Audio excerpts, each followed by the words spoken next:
فروری کے مہینے کے اندر ایک دن ایسا بھی آتا ہے کہ جس کو ویلنٹائن ڈے کے نام سے یاد کیا جاتا ہے، جس کی نسبت گندے اور اخلاق سوز معاشروں کی طرف کی جاتی ہے۔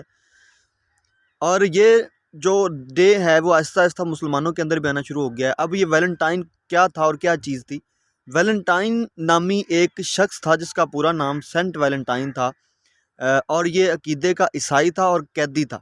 اس شخص کو جیلر کی بیٹی سے عشق ہو گیا تھا اور یہ بدبخت اس کو خطوط لکھا کرتا تھا۔ تو جب جیلر کو اس چیز کا پتہ چلا تو اس نے اس کو سزائے موت دلوا دی۔ اس وقت اس معاشرے کے اندر اظہار محبت کا جو یہ رواج تھا یہ نہیں تھا۔ تو جب اس کو پھانسی دی گئی، جب اس کو قتل کر دیا گیا، سزائے موت دے دی گئی، تو اس سے کچھ سال بعد تک یہ دن جو ہے افسوس کے لیے منایا جاتا تھا، لیکن آہستہ آہستہ یہ دن خوشی میں بدلا۔ اب خوشی میں بدلنے کی اس کی چند وجوہات ہیں، وہ میں آپ کے سامنے رکھتا ہوں۔ نمبر 1 پر تو یہ تھا کہ اس کے بعد آزادی اظہار محبت اس معاشرے کے اندر جاری ہو گیا تھا، لوگوں نے آزادی اظہار محبت کرنا شروع کر دیا تھا۔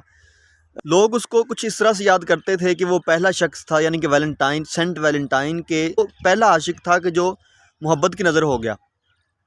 ہمارے پیارے نبی صلی اللہ علیہ وسلم کی ایک حدیث ہے کہ جس نے جس قوم کی مشابہت اختیار کی وہ اسی میں سے ہوگا۔ اب جو ویلنٹائن ڈے ہے اس کی مخالفت نہ صرف مسلمانوں نے بلکہ عیسائیوں نے بھی کی۔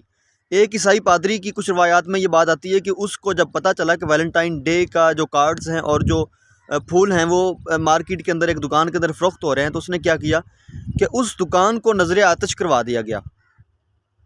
اب آپ خود اندازہ لگائیں کہ جس معاشرے کے اندر، جس ملک کے اندر، ملک پاکستان کی بات کر رہا ہوں، کہ اس کے اندر جو 98% جو اسٹرینتھ ہے وہ مسلمانوں کی ہے، ایسے ملک کے اندر جس کے اندر جو اکثریت ہے وہ مسلمانوں کی ہو، اور اتنی اکثریت کا 98%، اس معاشرے کے اندر اس چیز کی اجازت ہونی چاہیے، اس گندے اور اخلاق سوز اور حواس باختگی والے دن کی اجازت ہونی چاہیے۔